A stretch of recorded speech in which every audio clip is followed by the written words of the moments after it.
Hello everyone, welcome to this third video on SQL using Google BigQuery. So in the last two videos we have seen how we can select all columns or a few different columns in any different way or order from a table, and how we can apply some basic filtering on our data using the where clause. So here if you see the first query that I have right now, I'm selecting all the columns from this table, Chicago taxi trips dot taxi trips, and I'm applying a filter on payment type, and it should be equal to credit card, and I just want to pull 100 records here. So if I run this query and if I look at the results below, you'll see that all these payment types are credit card only. Okay, now here in the uh, select part, we are just pulling the raw columns from the data set, and in fact here we are pulling all the columns. In select we can specify some functions as well. We'll look into that right now, and along with group by, actually you can perform something that you do in Excel in pivots. So for example, I'm right now, I'm not very much sure what are the different payment types available as well. So we'll get answer for that as well. But yeah, if you want to get the count of record by different payment type, how we can achieve that? So to do that, we can write a query like this. So here I am selecting this payment type. Okay, so because in the output I want payment type as one of the column, and the other column would be the count of records. So payment type is selected, and then count star. So count star will give me the count of records uh, by each of these payment type. And then I have mentioned from which table, and at the end I have group by payment type. So I'm specifying that I want this result aggregated by each of these different payment type. So this result will essentially give me the idea of the different type of payment options that were there. I'll get to know that as well. So I'll run this query, and we can observe the result here that there are many different payment type, and we have mobile, we have dispute, we have no charge, cash, credit card, unknown, p card, prepaid. All these different type of payments options are there. So this is one way to check what are the different kind of values available in a column, and then you can also understand the distribution. So here you can see that cash is the most uh, used payment type, and after that you have credit card, then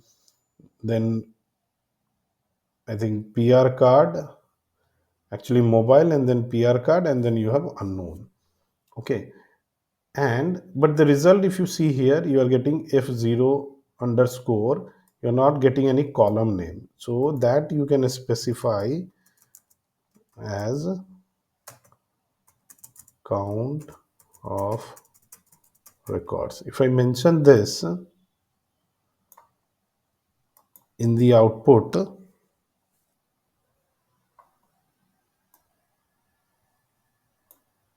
I'll get the column name as count of records. Okay, so this way you can modify it as well. Now other aggregation which we can take a look at, sum and average. So let's write another query. So for each payment type, let's look at the sum of fare. Okay, so here I just copied that query below. I'll do sum, and I'll specify the column. So it is fare, and that would be named as total fare. Okay, and if I do this, If I run this query again, I'll get total fare by each of these payment type.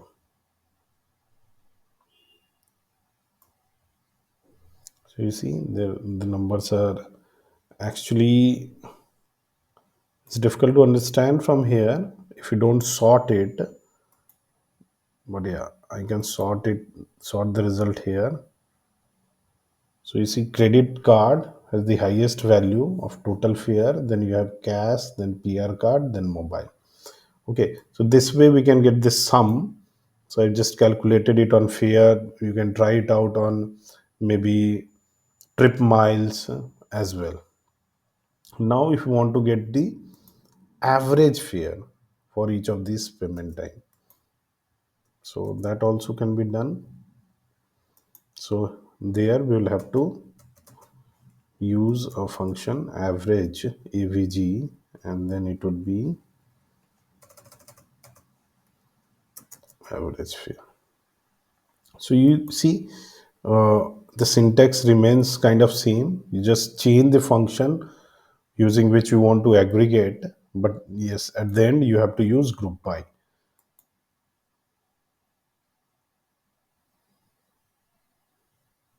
Okay, so here if you can observe, again it is sorted in descending order, then PR card has the maximum average fare, although credit card has mm, was having the highest number of payments, but PR card has the maximum average fare.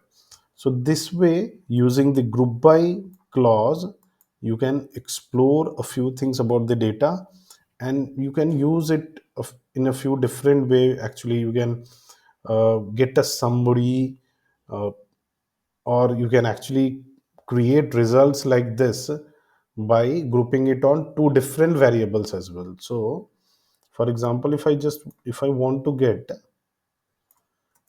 average fare by payment type and say company name, okay, so I can write that as well here, company. If I do this, I'll have to again mention here that I want to group on payment type as well as company both. Okay, and here I'll just limit it to 100, because we may have a lot many company names and it will unnecessary run this query for some time. But yeah, if you limit it to 100, we can get the top 100 results here. And you can see by credit card for blue diamond, the average fare is this. For this another company, Patriot Taxi, DBA Peace Taxi, it is 16.27. And for these 100 records, actually we can sort as well. And once we sort, we can see that for no charge, actually it is very high, 51.8 for company Park Ride Taxi and Livery. Okay, so that's all for this video. We have explored how we can use group by and some basic functions like count, sum, and average to summarize our data and get the aggregated results. And these results are quite similar to the one which we can get in Excel or Google Sheet using pivots.